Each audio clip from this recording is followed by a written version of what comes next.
जय श्री राम। जय बजरंगबली। हे राम भक्तों, आज हम आपको सुनाने जा रहे हैं पवन पुत्र हनुमान जी की वह अमर कथा जो केवल कहानी नहीं बल्कि भक्ति, शक्ति, सेवा और समर्पण का जीवित प्रमाण है। यह कथा है उस देव की जो आज भी जीवित हैं, जो आज भी राम नाम सुनते ही दौड़ पड़ते हैं।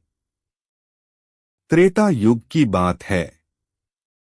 दक्षिण भारत में किष्किंधा नामक एक पर्वतीय राज्य था। वहां वानर राज केसरी और उनकी पत्नी अंजना रहते थे। अंजना पूर्व जन्म में एक अप्सरा थीं, जिन्हें श्राप मिला था कि वे धरती पर वानरी बनकर जन्म लेंगी। अंजना ने वर्षों तक भगवान शिव की घोर तपस्या की। उनकी तपस्या से प्रसन्न होकर शिव जी ने वरदान दिया कि वे स्वयं उनके पुत्र रूप में जन्म लेंगे। उसी समय अयोध्या में राजा दशरथ पुत्र प्राप्ति के लिए यज्ञ करवा रहे थे। यज्ञ की खीर को देवताओं ने स्वीकार किया। पवन देव, वायुदेव उस खीर का एक अंश लेकर अंजना के पास पहुंचे। इसी कारण हनुमान जी को पवन पुत्र, मारुति, अंजने कहा गया। हनुमान जी का जन्म होते ही पूरा वन प्रकाश से भर गया। देवताओं ने पुष्प वर्षा की। स्वयं शिव जी की शक्ति उनमें समाहित थी। हनुमान जी बचपन से ही अत्यंत शक्तिशाली और चंचल थे। एक दिन उन्होंने आकाश में उगते सूर्य को देखा। उन्हें लगा कि यह कोई लाल फल है। उन्होंने छलांग लगाई और सूर्य की ओर उड़ चले। देवता भयभीत हो गए। सूर्य देव बोले, हे बालक, मैं सूर्य हूं। लेकिन हनुमान जी नहीं रुके। तब इंद्रदेव ने अपने वज्र से प्रहार किया। वज्र लगते ही हनुमान जी मूर्छित होकर धरती पर गिर पड़े। यह देखकर पवन देव क्रोधित हो गए और उन्होंने पूरी सृष्टि से वायु खींच ली। चारों ओर हाहाकार मच गया। देवताओं ने शिव और ब्रह्मा जी से प्रार्थना की। तब सभी देवताओं ने हनुमान जी को वरदान दिए। ब्रह्मा जी अमरता, विष्णु जी कोई अस्त्र हानि न पहुंचा सके, अग्नि आग से सुरक्षा, वरुण जल से सुरक्षा, यम मृत्यु का भय नहीं। इसी कारण हनुमान जी अजरमर चिरंजीवी हुए।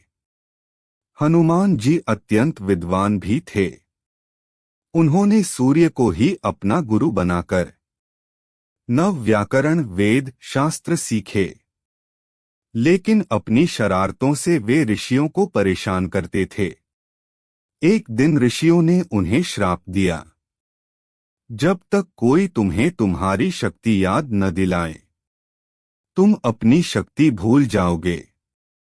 यही कारण था कि लंका जाते समय जामवंत ने उन्हें शक्ति का स्मरण कराया। वनवास काल में श्री राम और लक्ष्मण सीता माता की खोज में किष्किंधा पहुंचे। सुग्रीव ने हनुमान जी को भेजा। हनुमान जी ब्राह्मण वेश में आए और बोले, मैं सुग्रीव का मंत्री हूं। आप कौन हैं? जैसे ही श्री राम ने अपना परिचय दिया, हनुमान जी भावुक होकर उनके चरणों में गिरे। उसी क्षण से हनुमान जी राम के अनन्य भक्त बन गए। उन्होंने कहा, जब तक प्राण हैं, राम का नाम जपता रहूंगा। हनुमान जी के माध्यम से श्री राम और सुग्रीव की मित्रता हुई। बाली के अत्याचार से मुक्ति दिलाने के लिए श्री राम ने बाली का वध किया। सुग्रीव राजा बने और वानर सेना तैयार हुई। सीता माता की खोज में वानर सेना समुद्र तट पर पहुंची। कोई भी समुद्र पार नहीं कर पा रहा था। तब जामवंत बोले, हे हनुमान, तुम भूल गए क्या अपनी शक्ति? जैसे ही उन्हें स्मरण हुआ, हनुमान जी विशाल रूप धारण कर समुद्र लांघ गए। रास्ते में मैनाक पर्वत, सुरसा, सिंहिका, सबकी परीक्षा उन्होंने पार की। समुद्र पार कर जब हनुमान जी लंका पहुंचे, तब रात्रि का समय था।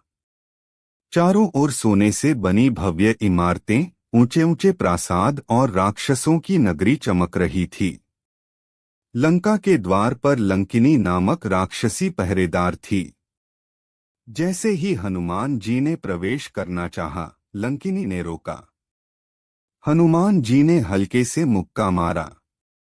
लंकिनी गिर पड़ी और बोली, मेरा अंत निकट है। लंका का विनाश निश्चित है। यह संकेत था कि रावण का अंत अब दूर नहीं। हनुमान जी ने पूरी लंका में खोज की। अंत में वे अशोक वाटिका पहुंचे।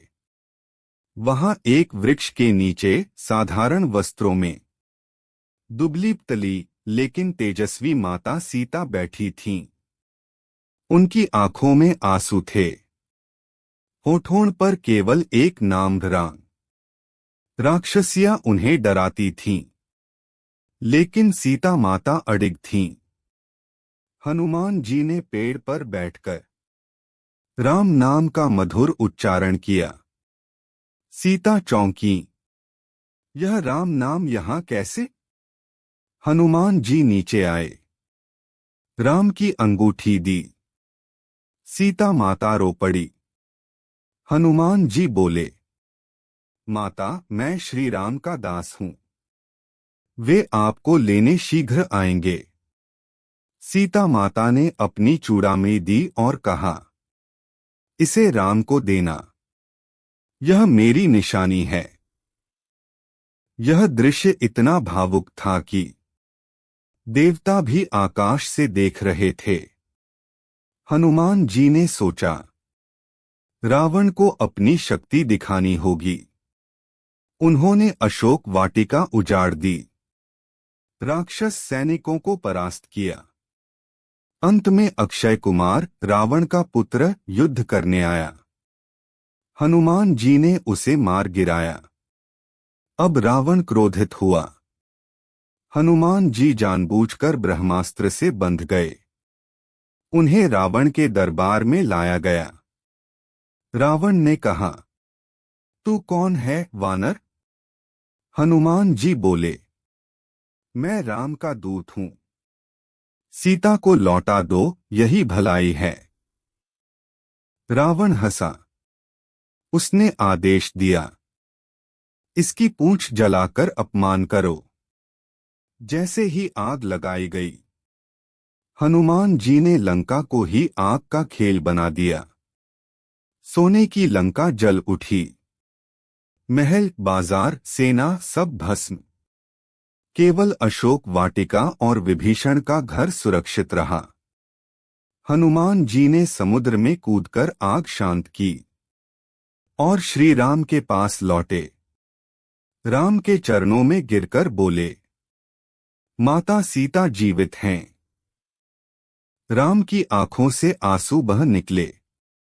युद्ध प्रारंभ हुआ। हनुमान जी लक्ष्मण की रक्षा करते, वानर सेना को उत्साहित करते, राक्षसों का संहार करते। जब इंद्रजीत ने शक्ति बाण चलाया और लक्ष्मण मूर्छित हो गए, पूरा शिविर शोक में डूब गया। वैद्य ने कहा, हिमालय से संजीवनी बूटी लानी होगी। हनुमान जी तुरंत उड़ चले। पर्वत पहचान न पाने पर पूरा पर्वत उठा लाए। यह दृश्य भक्ति और शक्ति का चरम था। लक्ष्मण जीवित हुए। अंततः श्री राम ने रावण का वध किया। लंका में धर्म की विजय हुई। विभीषण राजा बने। अयोध्या में राम का राज्याभिषेक हुआ। हनुमान जी सबसे पीछे खड़े थे। राम ने कहा, हनुमान तुम मेरे हृदय में हो। जब हनुमान ने सीना चीरकर राम सीता को दिखाया, पूरी सभा नतमस्तक हो गई। महाभारत में हनुमान जी ने भीम का गर्व तोड़ा। वे अर्जुन के रथ की ध्वजा पर विराजे और युद्ध में रथ को टूटने से बचाया। गीता युद्ध में भी हनुमान जी उपस्थित थे। हनुमान जी आज भी जीवित हैं। मान्यता है चित्रकूट, रामेश्वरम, काशी, अयोध्या, यहां वे आज भी भ्रमण करते हैं। जहां राम नाम, वहां हनुमान। हनुमान जी से क्या सीखें? अहंकार नहीं, सेवा भाव, गुरु भक्ति, नवनिधिया, धन, वैभव, यश, विद्या, बल, विजय, सौभाग्य, भक्ति, मोक्ष। लेकिन हनुमान जी ने कभी इनका उपयोग स्वार्थ के लिए नहीं किया। तंत्र शास्त्र में हनुमान जी को भूत प्रेत बाधा नाशक माना गया है। जहां हनुमान जी का नाम लिया जाता है, नकारात्मक शक्तियां भाग जाती हैं, डर समाप्त होता है, मन स्थिर होता है। इसलिए श्मशान, पीपल, किले, पहाड़, इन स्थानों पर हनुमान मंदिर मिलते हैं। मंगलवार मंगल ग्रह, शनिवार शनि ग्रह। हनुमान जी मंगल के अधिपति हैं, शनि के रक्षक। कथा है हनुमान जी ने शनि देव को रावण की कैद से मुक्त कराया। इसलिए जो हनुमान की भक्ति करता है